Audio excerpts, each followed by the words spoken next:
भगवान विष्णु के घंटा अवतार थे श्री वेदांत देशिक स्वामी। और इतने बड़े विद्वान थे श्री वेदांत देशिक स्वामी जी महाराज कि उनके काल में इस धरती पर कोई इतना बड़ा विद्वान नहीं। भगवान ने उनको कवितार्किक सिंह की उपाधि दी थी। रंगनाथ भगवान, रंगनाथ भगवान ने बुला करके कहा, वेदांत देशिकन तुम कवितार्किक सिंह हो, काव्य की रचना और विद्वानों में और तार्किकों में तुम सिंह हो।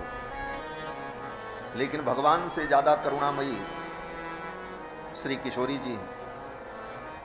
दक्षिण भारत में आज भी परंपरा है, भगवान का मंदिर अलग होता है और श्री जी का मंदिर अलग होता है। केवल श्री रामावतार में और कृष्णावतार में श्री जी भगवान के साथ एक ही मंदिर में रहती हैं, लेकिन अन्यत्र आप कहीं भी जाओ, श्रीरंगम में, भद्राचलम में, बालाजी तिरुपति में, तो महालक्ष्मी भगवान के मंदिर में नहीं रहती, उनका स्वतंत्र मंदिर वहीं बगल में रहता है थोड़ी दूर पर। और कभी लक्ष्मी जी अपने मंदिर से निकलकर भगवान के मंदिर में नहीं जाती। जब मिलना होता है तो भगवान ही पालकी में बैठकर लक्ष्मी जी के मंदिर में आते हैं अम्मा जी के लिए। क्यों? बोले वो मालकिनी है, उनको कहीं नहीं जाना। आओ तुम कांची में चले जाओ, कांची में जो लक्ष्मी जी हैं, वरदराज भगवान का विशाल मंदिर, और वरदराज भगवान के बगल में अम्मा जी का मंदिर, उनका नाम है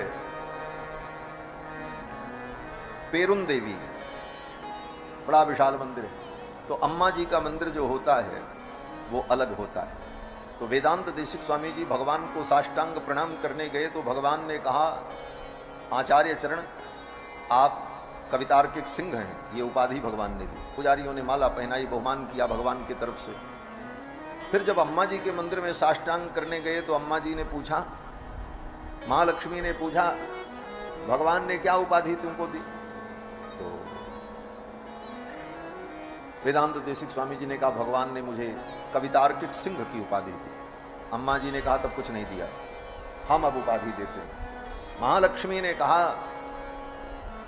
कि भगवान ने आपको कवितार्किक सिंह की उपाधि दी है और मैं उपाधि दे रही हूं सर्वतंत्र स्वतंत्र।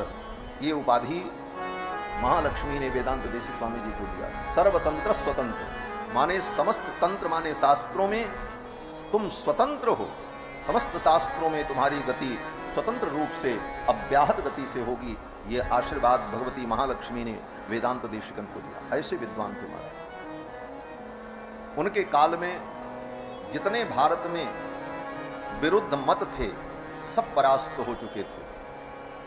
गाथा ताथागता नाम, ताथागत माने बौद्ध, बौद्धों की गाथा किस कंदरा में छिप गई थी पता ही नहीं था उनके वैदुष्य के कारण।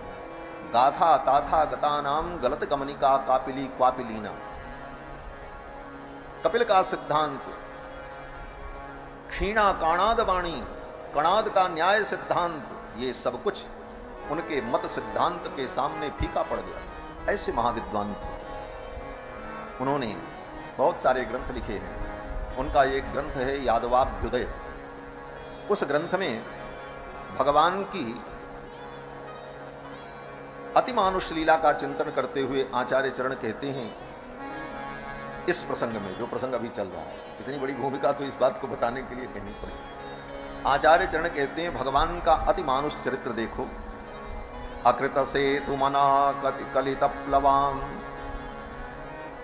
मथुरा से गोकुल जाने के लिए भगवान को नाव की जरूरत नहीं पड़ी और न सेतु की जरूरत पड़ी। अकृत से तुमना कलित प्लवाम जनन सिंधु दृढ़ प्लवम उद्वहन, और पिता के सिर पर बैठकर भगवान चल पड़े।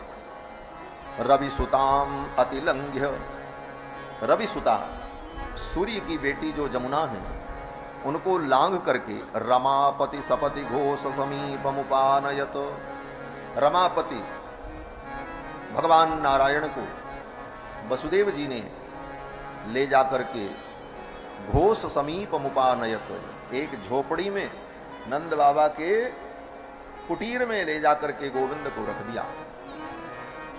ताले अपने आप खुल गए, हथकड़ी खुल गई, इतनी बड़ी नदी को भादों अति मानुष लीला। भगवान जब गोकुल में पहुंच गए तो गोकुल में महान उत्सव हुआ। नंदस्वात्मज उत्पन्ने जाताह्लादो महामनाः आहूय विप्रान् वेदज्ञान स्नातस्सुचिरलंकृतः। नंद बाबा ने वेदज्ञ विद्वान ब्राह्मणों को बुलाया, स्वस्ति वाचन कराया, पितरों का पूजन किया और फिर नांदी मुख श्राद्ध किया और फिर अपने बालक का जात कर्म संस्कार किया। नंदस्त्वात्मज उत्पन्ने जाताह्लादो महामनाः आहूय विप्रान् वेदज्ञान स्नातस्सुचिरलंकृतः। बाहर लेते जाओ, घुमाओ टहलाओ, नहीं तो रोएगा तो फिर। श्री सीतारामचंद्र भगवान की जय। ब्राह्मणों को बुला करके स्वस्ति वाचन कराया, नांदी मुख श्राद्ध किया और अपने बालक का जात कर्म संस्कार किया। आज लोग थोड़ी सी भक्ति जीवन में आ जाए तो पहला काम क्या करते हैं? बोले शास्त्र की बनाई हुई मर्यादाओं की धज्जियां उड़ाना शुरू करते हैं। नंद बाबा को देखो, एक ग्वारिया हैं, गोप हैं, गोप जाति के हैं और इनके जाति का धर्म क्या है? गाय चराना, गायों का पालन करना और गाय से उत्पन्न जो दुग्धादि है उसी का विक्रय करके उसी से अपना जीवन यापन करना। लेकिन इसके बाद भी शास्त्र के प्रति नंद बाबा की कितनी निष्ठा है। वैदिक कर्मकांड और वैदिक संस्कारों के प्रति उनकी कितनी निष्ठा है कि वेदज्ञ विद्वान ब्राह्मणों को बुला करके अपने बालक का विधि पूर्वक संस्कार कराए। संस्कार के प्रति कितने सजग हैं नंद बाबा। आहूय विप्रान वेदज्ञान, वेद को जानने वाले विद्वान विप्रों को, ब्राह्मणों को बुलाया और उनसे जात कर्म संस्कार संपन्न कराया अपने बालक का। आज कहने के लिए हम हिंदू हैं, सनातनी हैं, पूछ लो कि हिंदू धर्म में, सनातन धर्म में 16 संस्कार होते हैं तो 16 संस्कार का नाम भी नहीं मालूम है लोगों। इतने लोग बैठे हैं, कितने ऐसे लोग हैं जिनको 16 संस्कार का नाम मालूम हो? नहीं मालूम।